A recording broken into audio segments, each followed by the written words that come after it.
Think about this for a second.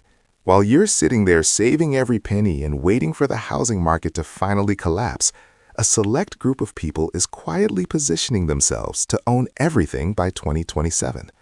You've been told that the American dream is dead, that interest rates are too high, and that small houses are a relic of the past. But the truth is far more explosive than any news headline will ever admit. Welcome to Fiscal Awakening, where we strip away the lies and look at the cold, hard numbers that determine your future. Today, we are breaking down exactly who will be standing in the winner's circle 3 years from now, and why the real reason for this shift is something so disturbing, I can only reveal it at the very end of this deep dive into the 2027 real estate landscape. The landscape of homeownership is shifting beneath our feet faster than most people can even comprehend. And by the time 2027 rolls around, the traditional path to buying a starter home will be completely unrecognizable. We aren't just talking about a slight increase in prices or a minor adjustment in mortgage rates. We are talking about a fundamental restructuring of who is allowed to own land in this country. You might feel like you're doing everything right by budgeting and avoiding debt, yet the goalposts keep moving further away every single month.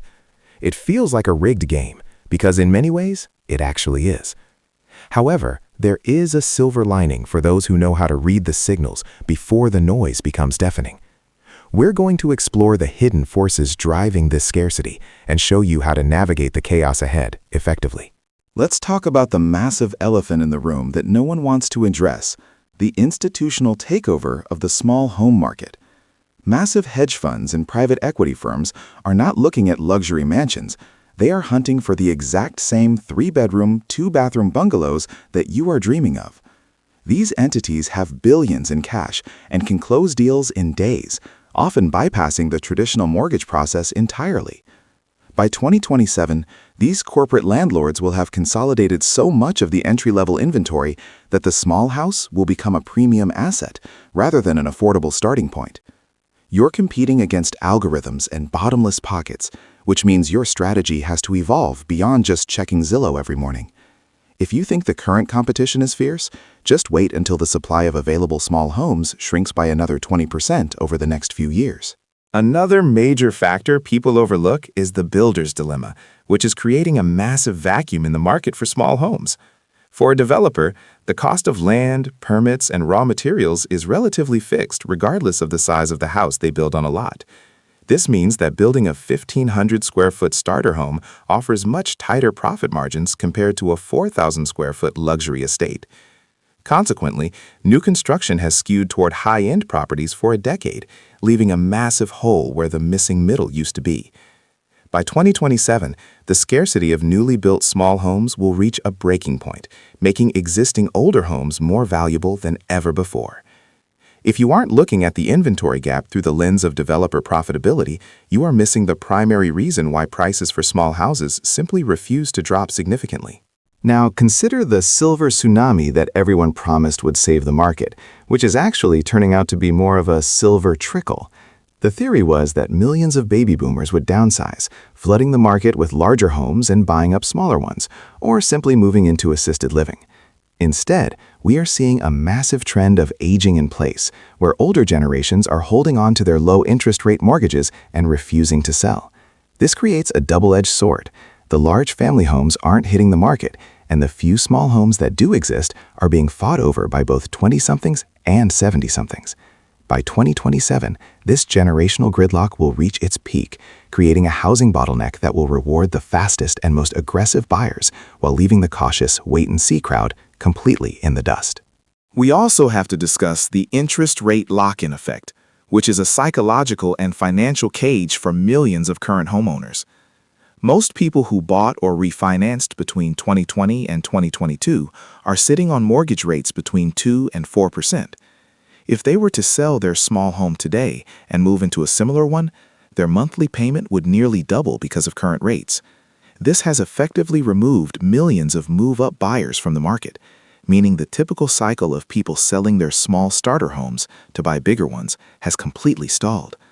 By 2027, this stagnation will have lasted long enough to create a permanent shortage of small homes. The only people who will be able to break through this wall are those with massive down payments or those who have discovered the secret of assumable mortgages. The rise of the remote work 2.0 movement is another high-energy shift that will define the 2027 market. While many companies are pushing for a return to the office, a significant portion of the workforce has permanently transitioned to hybrid or fully remote roles. This has caused a massive migration away from expensive coastal cities and into smaller, previously affordable rural and suburban towns. This influx of high-earning city workers into small-town markets is driving up the price of modest homes in places where local salaries simply can't compete. By 2027, the definition of a commutable distance will have expanded to 3 hours, turning once quiet neighborhoods into hotspots for bidding wars. If you think you can just move further away to find a deal, you might find that the high earners have already beaten you there. Let's get real about the hidden costs that are currently exploding and will be a major barrier by 2027: property taxes and insurance premiums. Even if you find a small house with a price tag you can afford, the carrying costs are becoming astronomical. In states like Florida, Texas, and California, insurance rates are doubling or even tripling due to climate risks and rising litigation costs. This means that your monthly escrow payment could actually be higher than your principal and interest payment by 2027. The people who will actually be able to buy these homes are those who have accounted for total cost of ownership rather than just the sticker price. Most buyers are ignoring these silent killers of affordability, but they are the exact reason why many people will be forced to sell or will be disqualified during the underwriting process. You might be thinking, what about the tiny house movement or ADUs? Well, that is a trap that many are falling into right now. While building an accessory dwelling unit in a backyard seems like a genius solution to the housing crisis, the regulatory hurdles and construction costs are making them nearly as expensive as traditional homes. By 2027, many municipalities will have caught up with new taxes and fees for these structures, stripping away much of their financial benefit.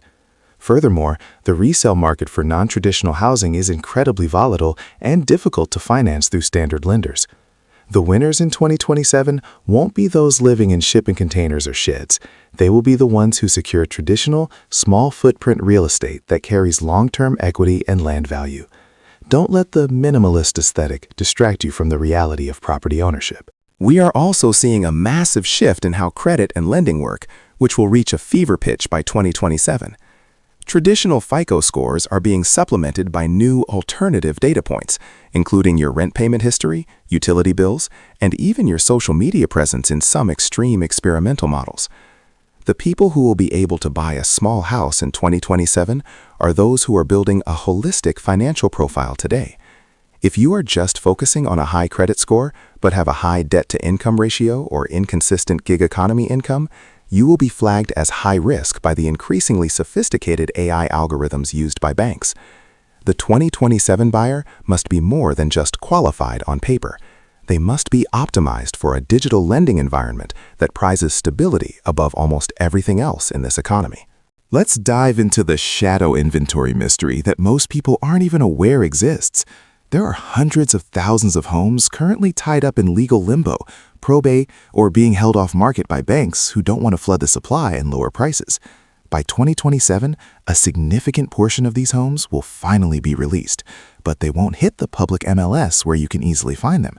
Instead, they will be sold through pocket listings and private auctions to those who are in the know or have connections with specialized real estate wholesalers. If you are waiting for a house to pop up on an app with a pretty for sale sign, you are looking in the wrong place. The 2027 homeowner is the person who is learning how to find off-market deals and distressed properties today. Let's look at the profile of the person who will actually win in 2027. It isn't just the rich, it's the strategic.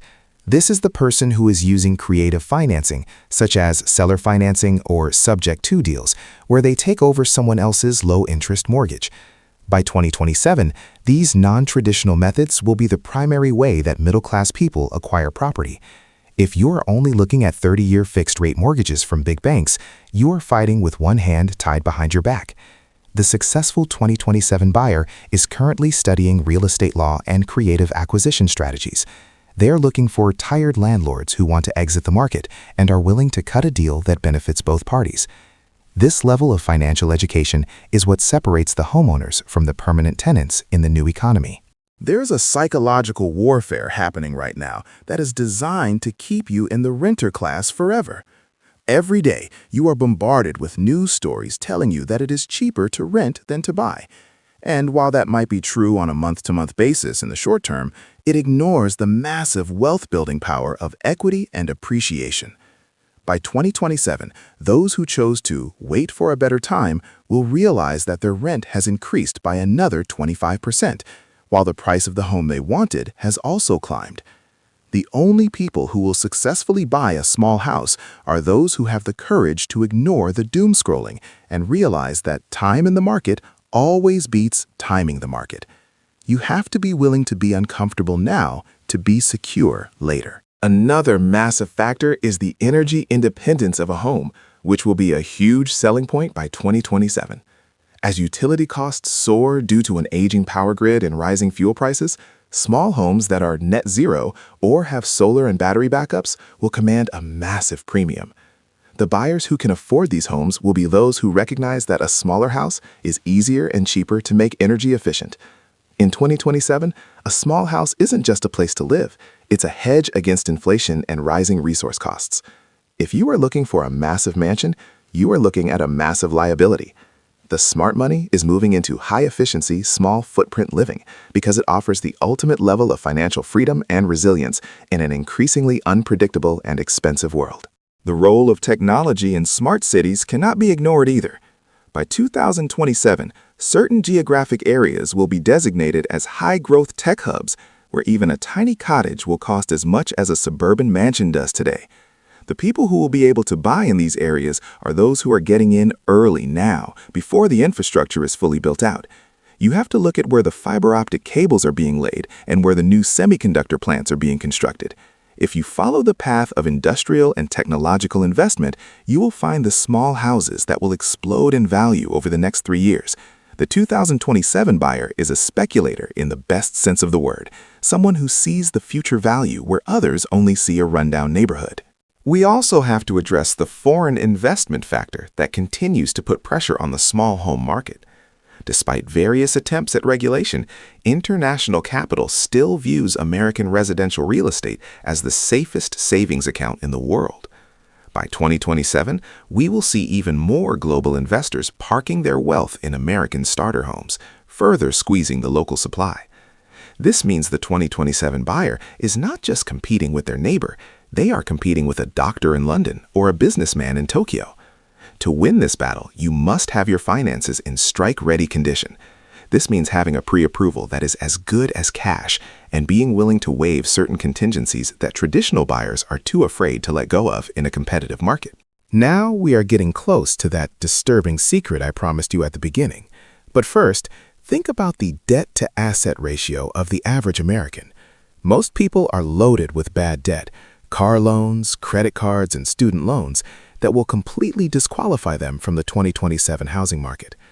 The people who will actually be able to buy are those who are aggressively deleveraging right now. They are living like students today so they can live like owners tomorrow. By 2027, the gap between those with assets and those with only debts will have widened into a canyon. If you want to be on the right side of that divide, you need to stop consuming and start accumulating. Every dollar you spend on a depreciating asset today is a brick you are removing from your future home's foundation. The 2027 housing market will also be defined by intergenerational wealth transfers. We are about to witness the largest transfer of wealth in human history as trillions of dollars pass from boomers to millennials. However, this wealth won't be distributed evenly. The people who will be able to buy small houses are those whose families are co-investing with them. We are seeing a massive rise in joint ventures between parents and children to secure property. By 2027, the solo buyer will be a rare species. If you don't have family wealth to lean on, you will need to find financial family through partnerships or co-living arrangements. This shift toward communal ownership is a radical departure from the American rugged individualism, but it is the reality of the 2027 economic landscape. The secret I've been hinting at, the real reason why the 2027 market will be so exclusive, is not about supply, demand, or even interest rates. It is about a metric called the velocity of capital. This is a concept that the top 1% uses to ensure they never lose. In short, the winners in 2027 won't be using their own money to buy houses. They will be using leveraged equity from other assets they already own. The disturbing part is that the system is now designed to only allow those who already own assets to acquire more assets. This closed-loop economy means that if you don't break into the market by 2027, the door may be locked for a generation. It's a wealth snowball that is currently rolling over the middle class, and only those who jump on top of it will survive.